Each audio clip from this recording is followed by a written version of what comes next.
Welcome to the 700 Club, and thanks for joining us. We've got a great first story. Over the weekend, over 60,000 students filled the University of Oklahoma's football stadium, and not for a football game. They came together for a time of worship and evangelism. Fill the Stadium is being called one of the largest campus outreach events ever held. Ephraim Graham shows us how it all began with a graduating senior's prayer. God, what's next?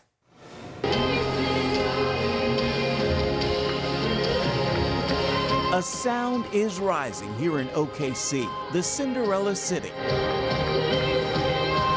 And it's coming from Sooner Nation. But this isn't a game, it's worship. It's really cool that God continues to work through broken people. That broken University of Oklahoma senior is Joshua Robinson, who got this idea for a massive Saturday service last summer, here at this coffee shop. I'm sitting there and I'm trying to figure out what I'm going to do with my life. And I'm asking God, what's next? What's next? Feeling the stress and the weight of not knowing what's next after college. And as I'm doing that, I'm trying to just brainstorm and pray, and I'm trying to find scripture to give me some sort of clarity, like tell me what's next. And to my great surprise, he's like, fill the stadium. All right, God, if you promise to show up and make it happen, then I guess that takes the pressure off. After telling God yes, he asked his best friend and fellow senior Nathan Wong for help. Normally, I would have been like, you're crazy. And I will say there's still a little bit of that. But coming off of a summer where I was poured into and encouraged to dream big, to set my goals so far above what I can obtain that they have to be met by the Lord, was really easy to say yes. Consider this incredible timeline. Josh and Nathan and fellow students began meeting to plan this event back in September. They met every Wednesday to pray and plan. They wouldn't get university approval until 5 months later. The exact date, February 8th, which also marked the start of the Asbury Revival. 1 week after tickets were made available, here we sit today, and this stadium is indeed filled with more than 60,000 people. Spoke the earth into existence. Recording artist Carrie Joe. Yes, sir. And Chandler Moore are also here to help fill the stadium with worship. It's so dope, it's so encouraging to see FTS fill the stadium. This student-led movement provide a free space, a moment of generosity for people who don't know the Lord, who are gonna be able to come out tonight, hear some of their favorite songs, but still feel the power and presence of Jesus. I think that's incredible. Even hip-hop star Chance the Rapper moves the crowd. This is important because our generation is broken and hurting. We know the problems that they're facing, and we understand that it's hard when you see all these issues and mental health, anxiety, depression. That's running rampant right now. And when we feel like we have the solution, when we know the answer is Jesus, man, are we doing our job if we're not telling people that? Promise keeper, light in the darkness. There are countless stories of answered prayer. We're hungry, and we're looking for anything that can feed us. And the one thing I have found is the only one who is able to satisfy me was Jesus, was God. So while we are out here, while my generation is out here, we are looking to find something that can satisfy us. I feel like the younger generation is lost. Like they don't know about God, or they think that it's lame, or they have this misconstrued idea of who he is.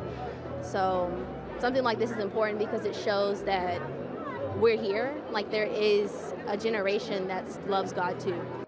Evangelist Nick Hall sat where this generation is sitting 20 years ago at a Billy Graham crusade in Oklahoma City. This is not the end, this is the beginning. Many people who are going to turn to Jesus are going to get connected to small groups, campus ministries, and churches. We believe they're going to become disciples that multiply.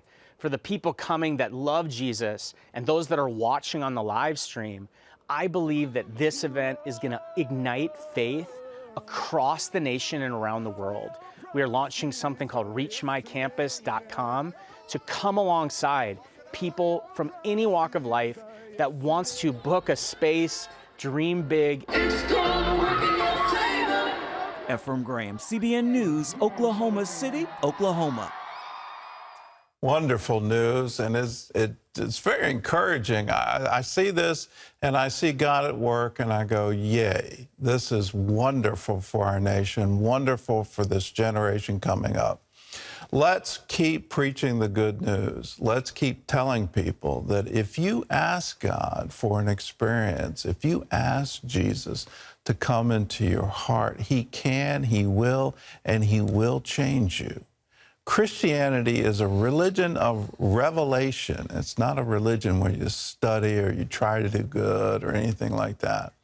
Jesus said it so clearly. You have to be born again. You have to be regenerated from your innermost being to think the new way. It's an experience. It's a revelation that you get. And it's wonderful to see young people getting that revelation. In other news, dangerous weather has struck the East Coast over the weekend. John Jessup has more on that story from our CBN News Bureau in Washington. John? That's right, Gordon. Weekend tornadoes struck along the coastal Atlantic, touching down in Florida and Virginia. Meanwhile, powerful winds and heavy rains devastated parts of the South and Northeast as the Midwest anticipates potential flooding. Dale Hurd has a story. Oh, my God. That is a tornado. This is the tornado that touched down in Virginia Beach Sunday. Christy, go downstairs. Virginia Beach has declared a local state of emergency after the tornado damaged more than a dozen homes, uprooted trees and sidewalks, and caused gas leaks. Look at the debris. Oh, my God. Miraculously, so far there have been no injuries reported from the tornado. In Palm Beach Gardens, Florida, Saturday, I just saw a car flip over in front of me. An F2 tornado packing winds up to 130 miles per hour, flipped cars, snapped trees, and damaged homes. This is the scariest thing I've ever been in. Oh my God, it's like right in front of them. It lifted this car off the ground before slamming it down. There were no injuries reported in Palm Beach Gardens either. The driver of this car was reportedly okay. In New York City, heavy flooding on major highways, forcing drivers to sit in traffic for up to 4 hours. In the Midwest, the Mississippi River is expected to crest today after rising to its highest levels in decades in parts of Minnesota, Wisconsin, Iowa, and Illinois. Barge traffic has been halted along portions of the river. Dale Hurd, CBN News. Thanks, Dale. Federal, state, and local officials are hunting for a man suspected of killing 5 family members in their home in Cleveland, Texas this past weekend. More than 200 police are searching for Francisco Oropesa, the man who allegedly stormed into a neighbor's home and shot and killed 5 people, including an 8-year-old child. Authorities believe the rampage began after a neighbor asked him to stop firing his rifle in his yard because a baby was trying to sleep.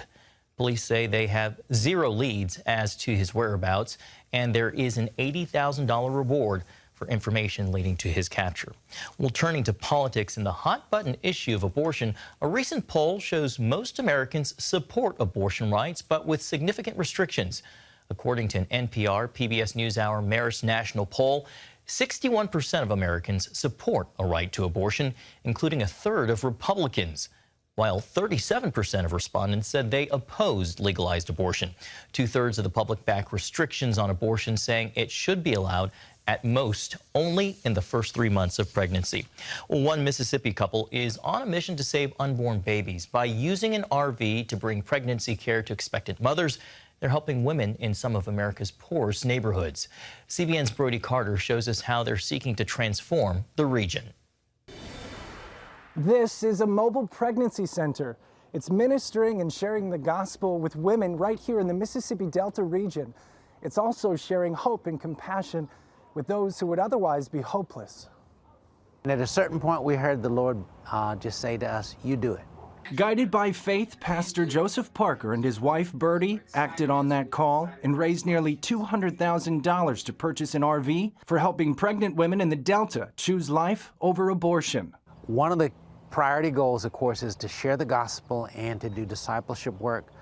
We provide free ultrasounds, free pregnancy tests. After the Supreme Court ended legalized abortion across America, handing the decision to the states, the procedure became illegal in Mississippi. That includes the use of abortion pills, which is punishable by up to 5 years in prison. Still, those pills are easily accessible by mail or other means. A goal that we hope to have soon is to be able to be a facility that provides something called abortion pill reversal. Even after women have begun the process of aborting their child chemically, it can be reversed, and actually with great success it often is if caught within the first 24 to 48 hours.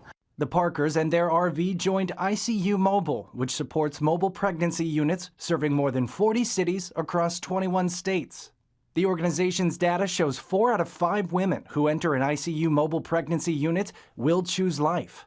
Since 2004, they've reached over 18,000 women who've chosen life after seeing their baby on ultrasound, and over 1,400 women have dedicated their lives to Christ. The Mississippi Delta has some unique challenges across the board. Those include being in a state scoring high in the categories of poverty and mortality rates for both birthing mothers and infants. I really believe that the church brings the answer to all these problems, because really every problem is spiritual in nature first. The mobile center will begin serving the cities of Greenwood, Greenville, and Starkville, where a main focus will be on the campus of Mississippi State to give female students the chance to think twice before abortion. So having a pregnancy clinic where a young woman can come and be counseled to let her know this is not the end of the world, there's hope, there are ways where we can help get you through this. Parker hopes to also connect moms with a local church to help with long-term care after their baby is born. Abortion is never a good option because 100% of the time it results in the death of a precious child. Reporting in Greenwood, Mississippi, the Delta region, Brody Carter, CBN News. Thanks, Brody. Gordon, back to you. It's wonderful to see outreaches like this. I want a culture where mothers want to have their children. And one of the best ways to ensure that mothers want to have their children is to provide the support that they so desperately need. To have the medical care available to them, child care available to them. Let's join together and say, yes, let's change our culture. Let's have a culture that supports motherhood.